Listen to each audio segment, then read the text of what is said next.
Hello everyone. आप सभी का फिर से स्वागत है। ये घटना चक्र हिस्ट्री का डिस्कशन है। हम लोग मध्यकालीन भारतीय इतिहास को डिस्कस करें, जिसमें आज का टॉपिक है मुगल कालीन प्रशासन। सबसे पहले इसके बारे में डिस्कस करेंगे, इसके बाद इस पर आधारित अब तक जितने भी प्रश्न पूछे गए हैं उन सभी प्रश्नों को एनालिसिस करेंगे। लेकिन डिस्कशन को स्टार्ट करने से पहले मैं बता दूं कि इसका पीडीएफ अवेलेबल है। अगर आपको पीडीएफ चाहिए तो Telegram channel, Telegram quiz group या चैनल के कम्युनिटी बॉक्स में जाइए, वहां पर इसके रिगार्डिंग में इंफॉर्मेशन को अपडेट कर दिया गया है। तो चलिए स्टार्ट करते हैं। अगर बात करें तो मुगल प्रशासन के दौरान जिले को सरकार के नाम से जाना जाता था, यानी जो अब का जिला है मुगल काल में इसे सरकार के नाम से जाना जाता था। और शासन के सुविधा के लिए प्रत्येक सूबा यानी प्रांत को कई सरकारों में, कई जिलों में बांटा गया था। सरकार को पुनः परगना या महल में विभाजित किया गया था। प्रत्येक सरकार के प्रमुख अधिकारी फौजदार, अमलगुजार, काजी, कोतवाल, बितिक्ची और खजानदार होते थे। मुगल काल में मीर बख्शी सैन्य विभाग का प्रधान था। मीर बख्शी सैन्य विभाग का प्रधान था। वह सरखत नामक प्रमाण पत्र पर हस्ताक्षर करके सैनिकों का मासिक वेतन भी निर्धारित करता था। इसके अतिरिक्त प्रांतों में भी बख्शी होते थे जो मीर बख्शी के नियंत्रण में कार्य करते थे। अगर बात करें तो मुगल शासन में मीर बख्शी भूराजस्व अधिकारियों का पर्यवेक्षण करता था और साथ ही सैन्य विभाग के वेतन के लिए भी उत्तरदायी था।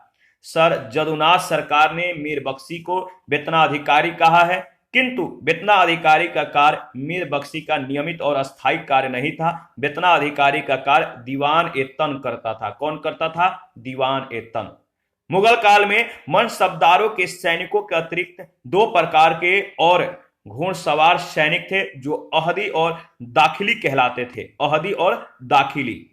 अहदी सैनिक बादशाह के द्वारा नियुक्त किए जाते थे तथा उसके मतलब कि अगर बात करें तो उसके अंग रक्षक के रूप में कार्य करते थे। और दाखिली सैनिक की भर्ती बादशाह के द्वारा की जाती थी, किंतु इनको मनसबदारों की सेवा में रखा जाता था। मुगल प्रशासन में मुहतसिब जन आचरण के निरीक्षण विभाग का प्रधान था। उसका कार्य सार्वजनिक आचरण को उच्च बनाए रखना होता था। वेश्याओं को नगर से निष्कासित करके एक नए स्थान पर बसाया गया और उसका नाम शैतानपुरी रखा गया। मनसबदारी व्यवस्था के अंतर्गत 33 वर्ग थे। उन्हें कभी कभी मशरूत या शर्त पद भी प्राप्त होते थे। अकबर ने अपने शासनकाल के 40वें वर्ष में जात और सवार जैसी दोहरी व्यवस्था लागू की। जिन मनसबदार से अपने जात या व्यक्तिगत दर्जे के अनुरूप सवार रखने की अपेक्षा की जाती थी, उसे उसके दर्जे की पहली कोटि में जैसे जो है जात के आधे सवार रखना अपेक्षित था, उसे दूसरी कोटि में, और जिसमें जात के आधे से भी कम सवार रखना अपेक्षित था उसे तीसरी कोटि में रखा जाता था। सवार पद जात पद से कभी ऊपर नहीं हो सकता था। इस व्यवस्था में सैनिक और असैनिक अधिकारियों का एक ही सेवा संवर्ग था। मुगल प्रशासनिक शब्दावली में माल शब्द भू राजस्व से संबंधित था।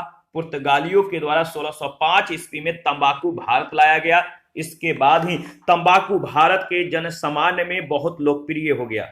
कुछ ही वर्षों में तंबाकू पीने की आदत लोगों में इतनी अधिक प्रचलित हो गई कि इस नुकसानदेह आदत से बचने के लिए 1617 ईस्वी में जहांगीर को निषेध जारी करना पड़ा। मुगल प्रशासन में विद्वानों और धार्मिक लोगों को दी जाने वाली राजस्व मुक्त अनुदान भूमि को मदद ए मास कहा जाता था। इसे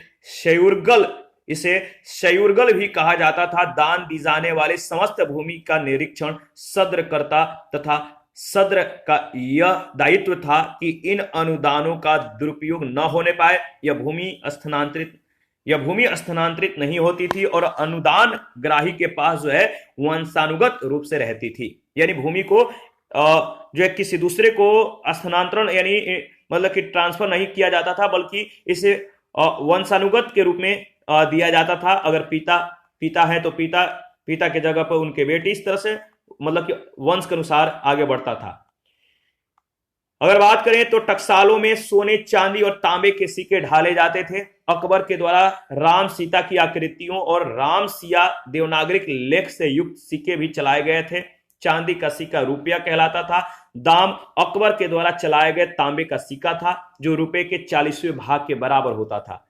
जहांगीर ने अपने सिक्कों पर अपनी आकृति अंकित करवाई थी और कुछ सिक्कों पर उसके साथ नूरजहां का नाम भी अंकित था। इसके कुछ सिक्कों पर हाथ में शराब का प्याला लिए हुए आकृति अंकित थी।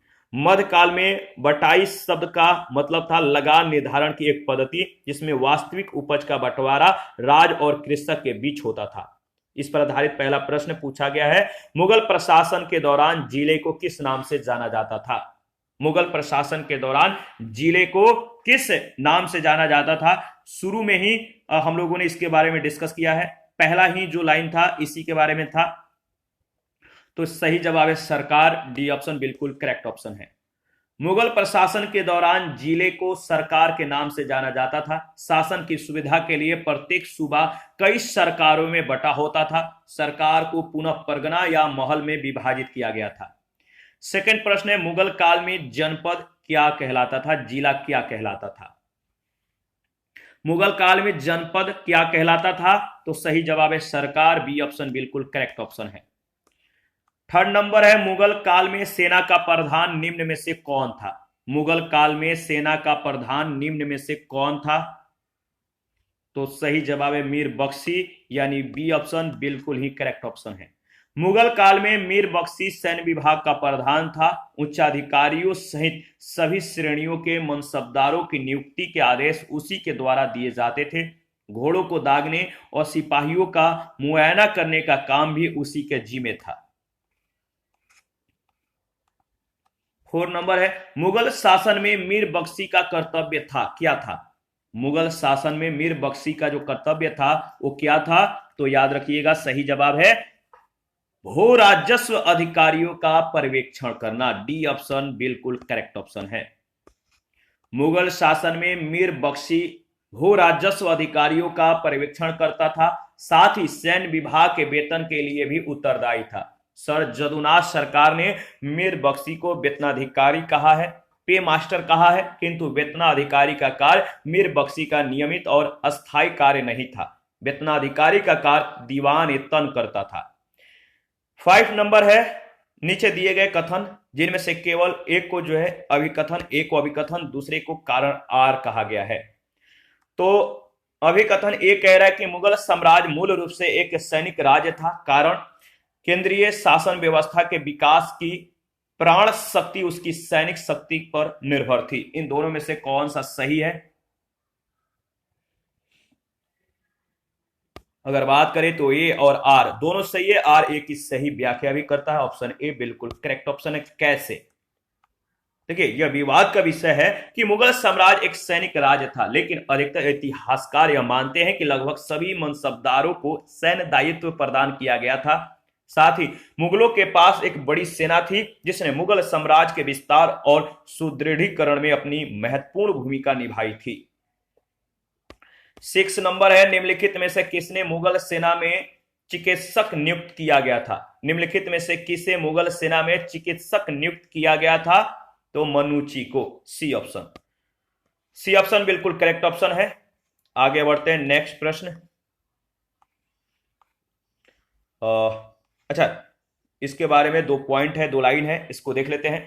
निकोलो मनुची को मुगल सेना में चिकित्सक नियुक्त किया गया था। वह एक इतावली यात्री था। इसने भारत आकर दारा सिकों की सेना में तोपची के रूप में नौकरी की। 1659 में दारा सिकों की मृत्यु के बाद इसने चिकित्सक का पेशा अपना लिया था। 7 नंबर है, निम्नलिखित कथनों पर विचार कीजिए। अहदी वे घुड़सवार सिपाही थे। अहदी वे घुड़सवार सिपाही थे। इन कथनों में से कौन कौन से कथन सही है? 4 कथन दिए गए हैं, बताइए। एक बार एनालिसिस कीजिए और सही ऑप्शन को चूज कीजिए और कमेंट में बताइए कि इसमें ये जो 7 नंबर प्रश्न है इसमें कौन सा ऑप्शन बिल्कुल करेक्ट ऑप्शन है। देखिए, अगर बात करें तो मतलब कि जो कथन दिया गया है, अहदी वे घुड़सवार सिपाही थे जिन्होंने अपनी सेवाएं एकाकी प्रदान की, जिन्होंने किसी सरदार के साथ अपने को संलग्न नहीं किया। सम्राट ही जिनका आसन कर्नल था। यानी पहला, दूसरा, तीसरा सही है, चौथा सही नहीं है। जिन्होंने अपने को मिर्जाओं के साथ संलग्न किया, यह सही नहीं है। B option. मुगल काल में मनसबदारों के सैनिकों के अतिरिक्त दो प्रकार के और घुड़सवार सैनिक थे जो अहदी और दाखिली कहलाते थे। अहदी सैनिक बादशाह के द्वारा नियुक्त किए जाते थे, उसके अंगरक्षक के रूप में कार्य करते थे। इन मनसबदारों से कोई इनका जो संबंध था मनसबदारों से कोई संबंध नहीं था। बादशाह के प्रत्यक्ष आदेश से इन्हें मनसबदारों के साथ नियुक्त कर दिया जाता था। प्रत्यक्ष रूप अगर बात करें तो ये प्रत्यक्ष रूप से बादशाह के अधीन होते थे तथा इनकी भर्ती, वेतन, वस्त्र और घोड़े सब राज की ओर से दिए जाते थे। इनके लिए पृथक दीवान एवं बख्शी की व्यवस्था की गई थी। एक अहदी घुड़सवार को 500 रुपए वेतन देने का उल्लेख मिलता है, जबकि एक साधारण घुड़सवार को 12 रुपए से 15 रुपए तक ही वेतन दिया जाता था। ये बादशाह के सबसे योग्य और वफादार सैनिक माने जाते थे। 8 नंबर है, मुगल प्रशासन में मुहत्तसिब था। मुगल प्रशासन में मुहत्तसिब था। सही जवाब है लोक आचरण अधिकारी, सी ऑप्शन बिल्कुल करेक्ट ऑप्शन है।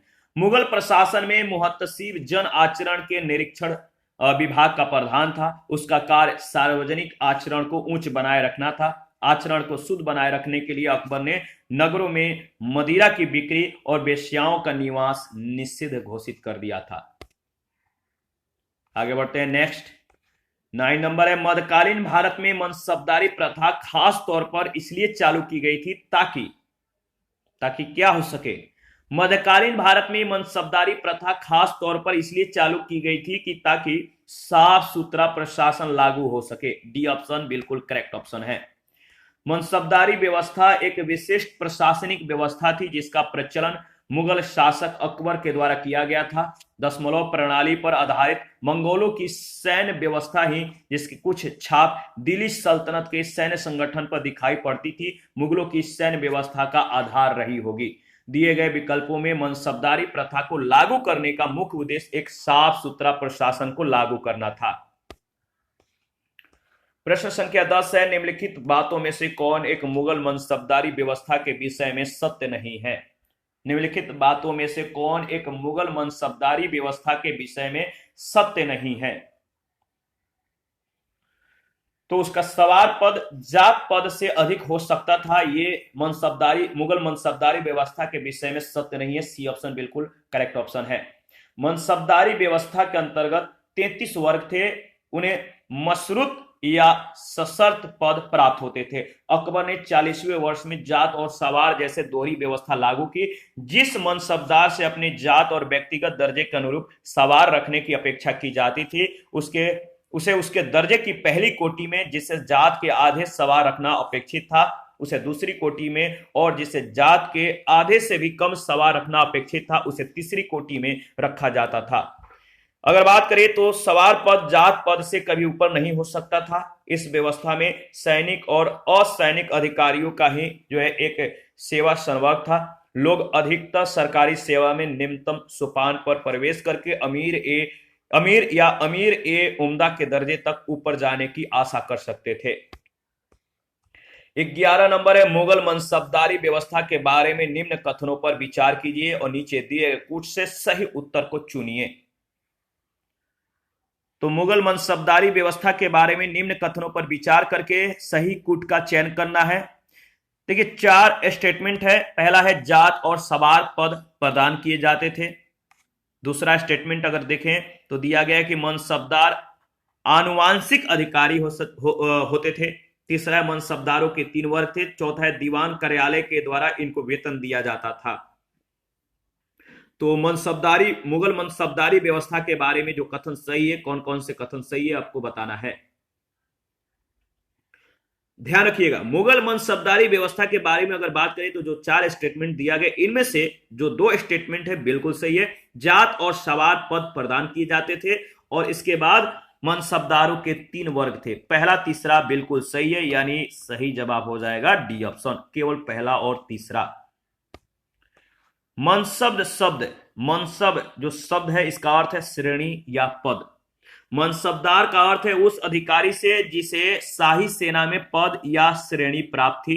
अकबर की मनसबदारी व्यवस्था दशमलव प्रणाली पर आधारित थी। अकबर ने मनसबदारी व्यवस्था में जात और सवार के पदों को आरंभ किया डॉक्टर A.L. श्रीवास्तव के अनुसार जात का पद हाथी, घोड़े आदि सभी की संख्या का घोतक था, जबकि सवार का पद केवल घुड़सवारों की संख्या को निश्चित करता था। मनसबदारों के 3 वर्ग थे, जिनमें प्रथम श्रेणी के अंतर्गत वे आते थे जो निर्धारित मनसब की संख्या के बराबर सवार रखते थे। दूसरी श्रेणी में वे मनसबदार थे जिनकी सवार संख्या उनके निर्धारित मनसब का आधा या आधे से अधिक होती थी। तृतीय श्रेणी में अगर बात करें तो वे मनसबदार थे जिनकी सवार संख्या निर्धारित मनसब के आधे से कम होती थी। मनसबदार आनुवांशिक अधिकारी नहीं होते थे, इन्हें वेतन नगद या जागीर के रूप में प्रदान किया जाता था। इस प्रकार डी सही उत्तर है। 12 नंबर है, मुगल भारत के संदर्भ में जागीरदार और जमींदार के बीच क्या अंतर है? मुगल भारत के संदर्भ में जागीरदार और जमींदार के बीच क्या अंतर है? तो देखिए 2 स्टेटमेंट है, दोनों स्टेटमेंट को आप अच्छे से एक बार पढ़ लीजिए, एनालिसिस कर लीजिए, तब बताइए इसका सही जवाब क्या होगा। तो चलिए देख लीजिए। तो इन दोनों स्टेटमेंट में से अगर बात करें तो ना तो पहला और ना दूसरा कोई भी स्टेटमेंट सही नहीं है। स्टेटमेंट आप एक बार एनालिसिस करके पढ़ के आगे बढ़िएगा, इसके बारे में मैं डिस्कस कर देता हूं। देखिए अगर बात करें तो मुगल प्रशासनिक प्रणाली में मनसबदार सैन्य और प्रशासनिक अधिकारी होता था।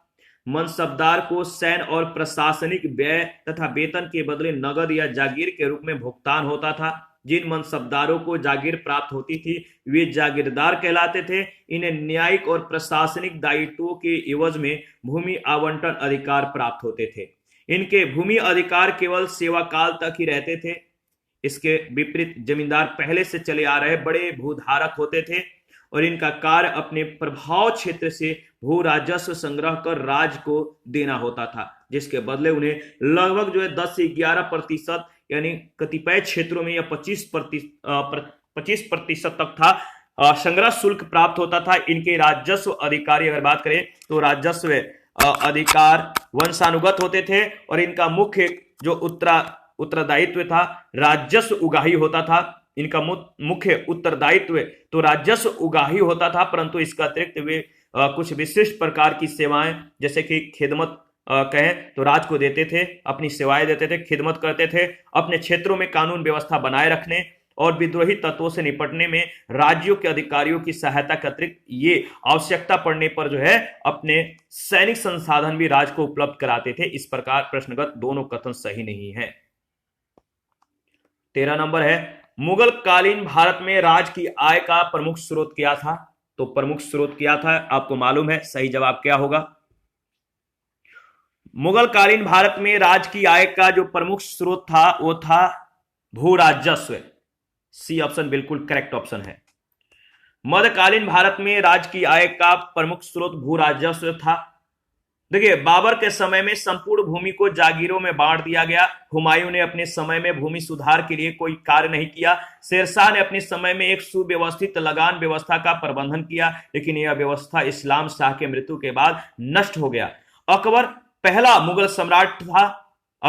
मुगल सम्राट था जिसने लगान व्यवस्था को सुचारू रूप से जो है मतलब कि अच्छे रूप से स्थापित किया। मध्य युग की श्रेष्ठतम लगान पद्धति का निर्माण किया और उसके शासन काल में सामान्यतः उपज का 1/3 भाग भू राजस्व के रूप में वसूल किया जाता था और शाहजहां के काल में भूमि पर भू राजस्व बढ़कर जो है 50% तक हो गया। उसने भू राजस्व वसूल करने के लिए ठेकेदारी प्रथा का प्रचलन शुरू किया। ठेकेदारी प्रथा यानी ठेके पर दे दिया गया, इतना आपको देना है, आपको ठेका दे दिया गया, यही था ठेकेदारी प्रथा। एक निश्चित कर दिया गया और रकम को। मुगल प्रशासनिक शब्दावली में माल प्रतिनिधित्व करता है। माल किसका प्रतिनिधित्व करता है?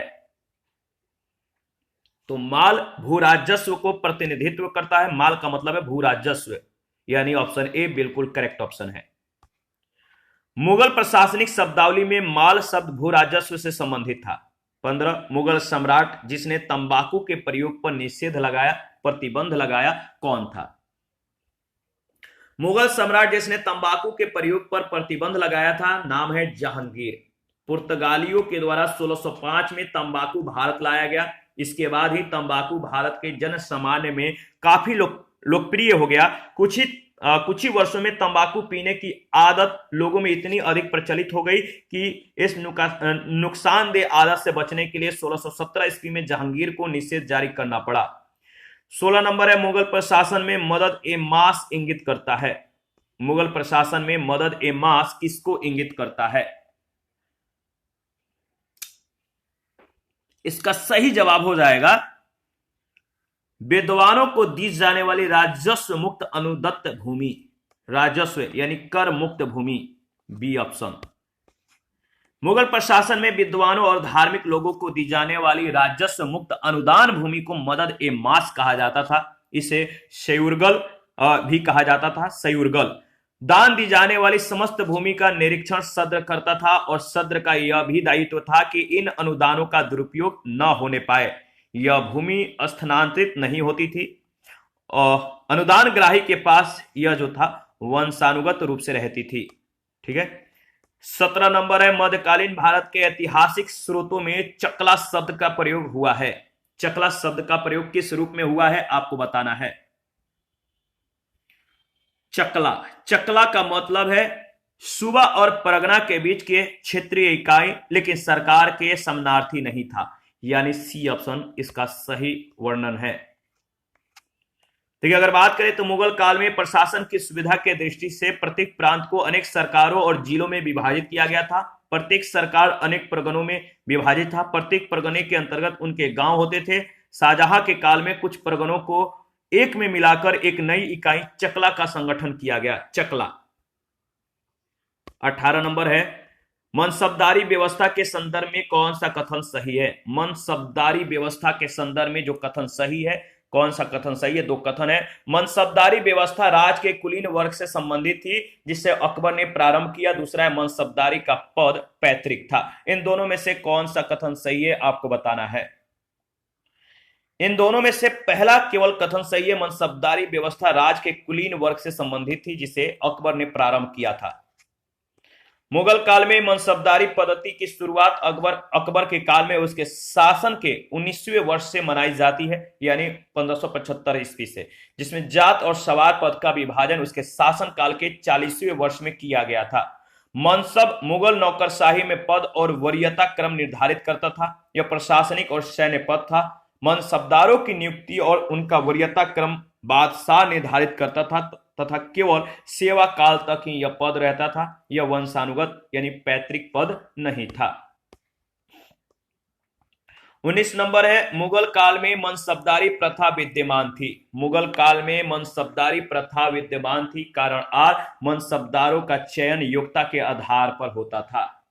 मुगल काल में मनसबदारी प्रथा विद्यमान थी। कारण आर, मनसबदारों का चयन योग्यता के आधार पर होता था। तो इनमें से कौन कौन सा कथन सही है आपको बताना है।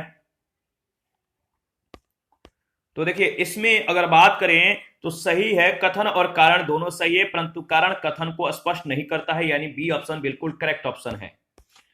मनसबदारी व्यवस्था मुगल प्रशासनिक व्यवस्था का मूलाधार थी। अकबर के शासनकाल के 19वें वर्ष में पहली बार मनसब प्रदान किए जाने का साक्ष्य मिलता है। मुख्यतः मनसबदारों के चयन में योग्यता की मानदंड होती थी। इस प्रकार कथन और कारण दोनों सही है, परंतु कारण कथन को स्पष्ट नहीं करता है। आगे बढ़ते हैं।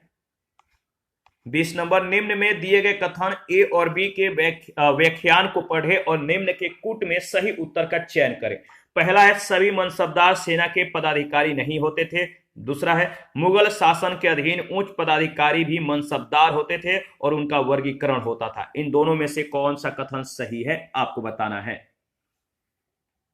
ए और बी दोनों सही है, बी ऑप्शन बिल्कुल करेक्ट ऑप्शन है। मनसबदारी व्यवस्था को अकबर ने अपने शासन काल में प्रारंभ किया था। सैन्य अधिकारियों के साथ साथ असैनिक अधिकारियों को भी मनसब प्रदान किया जाता था। अबुल फजल के आईन ए अकबरी से ज्ञात होता है कि मनसबदारों की 66 श्रेणियां थी। यह श्रेणियां 10 से लेकर 10,000 तक होती थी, परंतु इस व्यवस्था के अंतर्गत केवल 33 श्रेणियां ही जो है प्रचलित थी व्यवहार में। 21 नंबर है, सूची 1 सूची 2 के साथ आपको मिलान करना है। तो चलिए मिलान करते हैं। एक तरफ अधिकारी और दूसरे तरफ विहित कर्तव्य दिए गए हैं, तो मिलान कीजिए, बताइए सही जवाब क्या होगा। दीवान ए तन का मतलब था दीवान ए तन, इसका मतलब था जागीर व वेतन को देखना। इसके अंतर्गत मुस्तारफी, मुस्तारफी का मतलब था, इसका मतलब कि इसके संदर्भ में अगर बात करें तो मुस्तारफी राज की आय व्यय का निरीक्षण करना। और मुशरिफ, मुशरिफ का मतलब था कार्यालयों को संभालने के लिए। और वकियानविस, इस अधिकारी का काम क्या था? वकियानविस का मतलब था, यानी इस अधिकारी का जो कार्य था, कर्तव्य था, वो क्या था? याद रखिएगा, प्रमुख घटनाओं और फरमानों को सूचीबद्ध करना। यानी इसका सही जो ऑप्शन हो जाएगा बी ऑप्शन में दिया गया, बी ऑप्शन बिल्कुल करेक्ट ऑप्शन है। दीवान ए तन का जो कर्तव्य है जागीर व वेतन को देखना, मुस्तारफी राज की आय व्यय का निरीक्षण करना, मुशरिफ कार्यालय को संभालना, और वकियानविस का कर्तव्य है प्रमुख घटनाओं व फरमानों को सूचीबद्ध करना। 22 नंबर है, सूची 1 सूची 2 के साथ मिलान करना है, बताना है कि सही ऑप्शन क्या होगा। एक तरफ बादशाह, दूसरे तरफ उसके दीवान का जो है पद दिया गया है, नाम दिया गया है। बताइए सही मिलान क्या होगा। देखिए अगर बात करें तो दीवान सॉरी दीवान कह रहा हूं, जो अकबर है, अकबर ये बादशाह जो थे, अकबर बादशाह, ये इनके जो दीवान थे कौन थे? अकबर का दीवान का नाम है, दीवान थे मुजफ्फर खान, मुजफ्फर खान। अकबर के दीवान मुजफ्फर खान। जहांगीर के गियास बेग इतमाद उदौला। शाहजहां का जो दीवान थे वो था सादुल्ला खान, सादुल्ला खान। औरंगजेब के असद खान। यानी सही जो ऑप्शन हो जाएगा डी ऑप्शन में दिया गया। दोबारा से रिवाइज कर लेते हैं ताकि आपको याद हो जाए। अकबर के दीवान मुजफ्फर खान, जहांगीर के गियास बेग इतमाउद्दौला, शाहजहां के सादुल्ला खान, औरंगजेब के असद खान। 23 नंबर है। कथन ए कह रहा है कि अकबर ने शेरशाह की तरह राज के सिक्कों के प्रचलन को नियमित करने का प्रयास किया। अकबर ने शेरशाह की तरह राज के सिक्कों के प्रचलन को नियमित करने का प्रयास किया। कारण शेरशाह की मुद्रा पद्धति के समान अकबर के समय का ताम्र का प्रमुख सिक्का दाम था। इन दोनों में से जो कथन सही है, बताइए कौन सा सही है। तो देखिए अगर बात करें तो ए और आर दोनों सही है, परंतु जो कारण आर है, कथन ए की सही व्याख्या नहीं करता है। यानी इसका सही ऑप्शन हो जाएगा बी ऑप्शन। बी ऑप्शन बिल्कुल करेक्ट ऑप्शन है। दोबारा से इसको देख लेते हैं। इससे पहले भी इसके बारे में हम लोगों ने डिस्कस किया था। अकबर ने शेरशाह की तरह जो है राज के सिक्कों के प्रचलन को नियमित करने का प्रयास किया। इसके परिणाम स्वरूप अकबर और उसके उत्तराधिकारियों के शासन काल के दौरान मुगल साम्राज्य में व्यापारिक कारोबार पुनः जो है मुख्यतः अगर कहें तो स्वर्ण मुहर, चांदी के रुपया और तांबे के दाम के रूप में मानक सिक्कों के प्रचलन और प्रसार जो है किए गए। शेरशाह की मुद्रा पद्धति के समान अकबर के समय भी तांबे का प्रमुख सिक्का दाम था।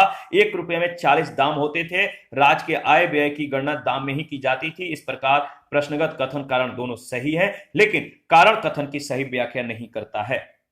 24 निम्नलिखित राजाओं में से किसने राम सीता की आकृतियों और राम सिया देवनागरी लेख के युक्त कुछ सिक्के चलाए? निम्नलिखित राजाओं में से किसने राम सीता की आकृतियों और राम सिया देवनागरी लेख से युक्त कुछ सिक्के चलाए? तो इसका सही जवाब हो जाएगा डी ऑप्शन, अकबर। अकबर के द्वारा राम सीता की आकृतियों और राम सिया या राम सिया देवनागरी लेख से युक्त सिक्के चलाए गए थे। 25 मुगल शासन में तांबे का सिक्का कहलाता था। मुगल शासन में तांबे का सिक्का क्या कहलाता था? तो इसका सही जवाब है दाम, बी ऑप्शन बिल्कुल करेक्ट ऑप्शन है। टकसालों में सोने, चांदी और तांबे के सिक्के ढाले जाते थे। चांदी का सिक्का रुपया कहलाता था। 26 नंबर है। निम्नलिखित में से किस शासक ने शाहरुख नामक चांदी का सिक्का चलवाया? शाहरुख नामक चांदी का सिक्का किस शासक ने चलवाया था? याद रखिएगा सही जवाब है बाबर, बी ऑप्शन। देखिए बाबर ने चांदी और तांबे का सिक्का चलवाया था। चांदी के सिक्के को शाहरुख कहा जाता था। 27 नंबर मध्यकाल में बटाई शब्द का क्या अर्थ था? मध्यकाल में बटाई शब्द का अर्थ था लगान निर्धारण का तरीका, बी ऑप्शन। मध्यकाल में बटाई लगान निर्धारण की एक पद्धति थी जिसमें वास्तविक उपज का बंटवारा राज और कृषक के बीच होता था। शेरशाह सूरी ने लगान निर्धारण के लिए 3 प्रणालियां अपनाई थी, नसक या मुक्ताई अथवा कनकुत, दूसरा है नगदी अथवा जप्ती, तीसरा है गल्ला बख्शी या बटाई। 28 नंबर है, अकबर के शासनकाल में दक्कन में निम्न पद्धतियों में से कौन सा भू राजस्व वसूली का प्रचलित आधार था? अकबर के शासनकाल में दक्कन में निम्न पद्धतियों में से कौन सा भू राजस्व वसूली का प्रचलित आधार था? तो सही जवाब है हल की संख्या, यानी बी ऑप्शन।